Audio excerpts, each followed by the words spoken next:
ಸತತ 9 ದಿನಗಳ ರೈತರ ಒಗ್ಗಟ್ಟಿನ ಹೋರಾಟದ ಪ್ರತಿಫಲವಾಗಿ ಪ್ರತಿ ಟನ್ ಕಬ್ಬಿಗೆ 3,300 ರೂಪಾಯಿ ಕೊಡುವುದಾಗಿ ಸರ್ಕಾರ ಮತ್ತು ಫ್ಯಾಕ್ಟರಿ ಮಾಲಕರು ಒಪ್ಪಿಕೊಂಡರು. ನೀವು ಅನ್ಕೋಬಹುದು 3,500 ರೂಪಾಯಿಗೋಸ್ಕರ ಹೋರಾಟ ಆರಂಭ ಆಗಿ 3,300 ರೂಪಾಯಿ ಒಪ್ಕೊಂಡ್ರು ಅಂತ ಹೇಳಿ.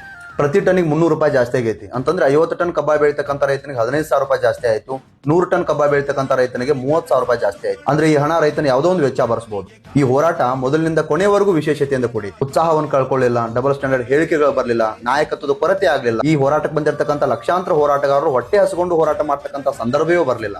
ರೈತರು ತಾಳ್ಮೆ ಕಳ್ಕೊಳ್ಳಿಲ್ಲ, ರೈತ ನಾಯಕರು ಹೈಜಾಕ್ ಆಗಲಿಲ್ಲ. ಇದರ ಜೊತೆಗೆ ಈ ಹೋರಾಟಕ್ಕೆ ಇಡೀ ಕರ್ನಾಟಕದಿಂದ ಬೆಂಬಲ ಸಿಕ್ತು. ಇದು ಅತ್ಯಂತ ವೇಗದ ಮತ್ತು ಕ್ಷಿಪ್ರ ಹೋರಾಟ. ಅತಿ ಕಡಿಮೆ ಸಮಯದಲ್ಲಿ ರೈತರು ತಮ್ಮ ತಾಕತ್ತನ್ನ ಸರ್ಕಾರಕ್ಕೆ ತಿಳಿಸುವುದರಲ್ಲಿ ಯಶಸ್ವಿಯಾದರು. ಇನ್ನೊಂದು ವಿಶೇಷ ಏನು ಅಂತಂದ್ರೆ ಈ ವೇದಿಕೆಯ ಮೇಲೆ ಯಾವುದೇ ಕಾರಣಕ್ಕೂ ಯಾವುದೇ ರಾಜಕಾರಣಿಗಳಿಗೆ ಅವಕಾಶ ಮಾಡಿಕೊಡ್ಲಿಲ್ಲ. ರಾಜಕೀಯದಲ್ಲಿ ಎಷ್ಟೇ ಉನ್ನತ ಸ್ಥಾನದವರು ಬಂದರೂ ಕೂಡ ವೇದಿಕೆ ಕೆಳಗಡೆ ಕೂರಬೇಕಾಯಿತು. ವೇದಿಕೆ ಕೆಳಗೆ ನಿಂತು ಮಾತಾಡ್ತಕ್ಕಂಥ ಸಂದರ್ಭ ಬಂತು. ಇದರ ಮುಖಾಂತರ ರಾಜಕೀಯ ನಾಯಕರಿಗಿಂತ ದೇಶದ ಹಸಿವು ನೀಗಿಸ್ತಕ್ಕಂಥ ರೈತನೇ ಮೇಲೆ ಅಂತೇಳಿ ಈ ಹೋರಾಟ ಸಾರಿ ಹೇಳಿ. ಈ ಹೋರಾಟದಲ್ಲಿ ಭಾಗವಹಿಸಿದ ಕಟ್ಟ ಕಡೆ ವ್ಯಕ್ತಿಯೂ ಕೂಡ ಒಬ್ಬ ವೀರ ಸೇನಾನಿಯೇ ಮತ್ತು ಹೋರಾಟಗಾರರ ಹಸಿವು ನೀಗಿಸಬೇಕು ಅನ್ನೋ ಕಾರಣಕ್ಕೋಸ್ಕರ ಮನೆಯಲ್ಲಿ ಕೂತು ರೊಟ್ಟಿ ಬಡಿದಿರ್ತಕ್ಕಂಥ ತಾಯಂದ್ರು ಕೂಡ ಹೋರಾಟಗಾರರೇ. ಇದರ ಜೊತೆಗೆ ತನ್ನ ಪ್ರಾಣವನ್ನು ಲೆಕ್ಕಿಸದೆ ರೈತರಿಗೆ ಅನ್ಯಾಯ ಆಗಬಾರ್ದು ಅನ್ನೋ ಕಾರಣಕ್ಕೋಸ್ಕರ ವಿಷ ಕೊಡದಿರ್ತಕ್ಕಂಥ ರೈತನು ಕೂಡ ನಾವು ಮರಿಬಾರದು. ರಾಜ್ಯ ರೈತ ಸಂಘ ಮತ್ತು ಹಸಿರು ಸೇನೆ ಎಲ್ಲಾ ನಾಯಕರಿಗೆ ರಾಜ್ಯದ ರೈತರ ಪರವಾಗಿ ಧನ್ಯವಾದಗಳು.